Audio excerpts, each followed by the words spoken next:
جانداروں میں سب سے بدتر اللہ کے نزدیک وہ لوگ ہیں جو کافر ہیں، سو وہ ایمان نہیں لاتے۔ جن لوگوں سے تم نے صلح کا عہد کیا ہے پھر وہ ہر بار اپنے عہد کو توڑ ڈالتے ہیں اور اللہ سے نہیں ڈرتے، اگر تم ان کو لڑائی میں پاؤ تو انہیں ایسی سزا دو کہ جو لوگ ان کے پس پشت ہوں وہ ان کو دیکھ کر بھاگ جائیں، عجب نہیں کہ ان کو اس سے عبرت ہو۔ اور اگر تم کو کسی قوم سے دغابازی کا خوف ہو تو ان کا عہد انہی کی طرف پھینک دو کہ اس طرح تم سب برابر ہو جاؤ۔ کچھ شک نہیں کہ اللہ دغابازوں کو دوست نہیں رکھتا،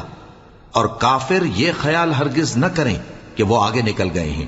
وہ ہمیں عاجز نہیں کر سکتے۔ اور جہاں تک ہو سکے فوج کی جمعیت کے زور سے اور گھوڑوں کے تیار رکھنے سے ان کے مقابلے کے لیے مستعد رہو کہ اس سے اللہ کے دشمنوں اور تمہارے دشمنوں اور ان کے سوا اور لوگوں پر جن کو تم نہیں جانتے